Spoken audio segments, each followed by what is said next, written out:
No. Ready.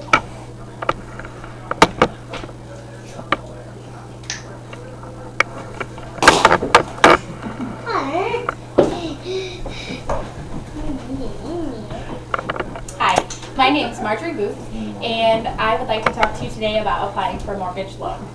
Imagine driving down a road on a Sunday afternoon and you see this beautiful home. You see a beautiful front porch and it has a big backyard, a pool, and then you see that for sale sign in the yard. I have been working with my bank for 10 years and I've been a lender for 10 years and I've gained a wealth of knowledge and experience in our loan products. I can help you buy that house. The three phases that I'd like to talk to you today about are the application phase, what we require during that phase, how that works, and the different documents that you sign. My second phase is the underwriting phase. This is the longest of the phases. I'll talk to you about what we require and the different documents that we do during the underwriting phase. My third phase is the closing phase. I'll discuss the different types of people that are going to be in that closing and what happens during your closing. During the application phase, you are required to submit certain things. We would like your tax returns, your W-2s, your pay stubs, any documents like bank statements showing assets and liabilities. We'll pull your credit report. We do have a minimum credit score of 640. After we collect that stuff, we'll discuss the type of loan that works best for you. We could do an FHA loan, which requires 3.5% down. It is a government program, and it is a great program.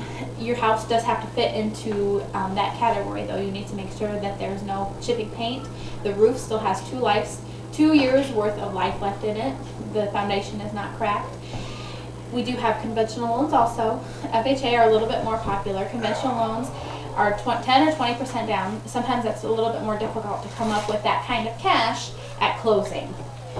It's also a time for us to talk about rate and locking your rate. We are seeing all-time lows right now, below 5%, which is a great rate. It's a great time to refinance or purchase your first home. We'll talk about locking that rate. We will sign the initial disclosures, such as the truth in lending disclosure, the good faith estimate, your application.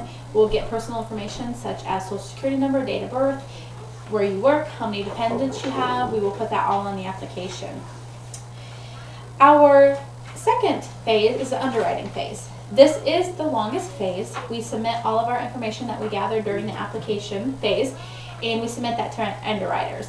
It does take about a week to come back, and during that time they analyze your income, your liabilities, they look at your credit report, they look at where you're working to see if you're creditworthy enough to afford this house or afford this payment.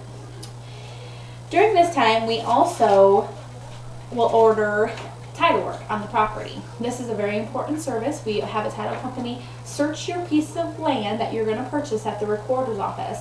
They'll look for liens and judgments that could be against that legal description. You want to make sure that that property you are buying is owned free and clear. We also will order an appraisal on the house. We will have an appraiser go out there and they will look at the houses, look at the number of rooms, number of bathrooms, the land, and they'll come into an appraised value.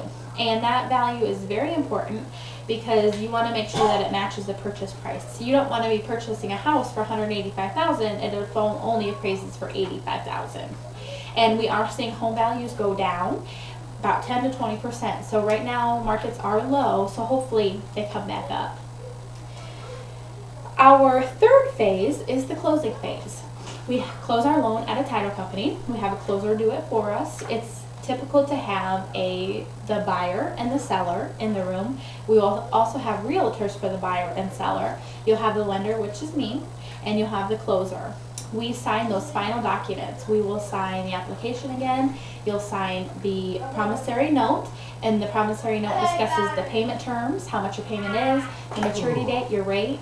You will also sign the mortgage, and you're signing that mortgage to me.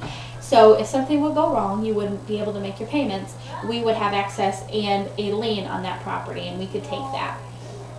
You're also going to sign a settlement statement. This goes over all the fees that we have with the loan and the purchase price, and after that, that's when the money is going to exchange hands.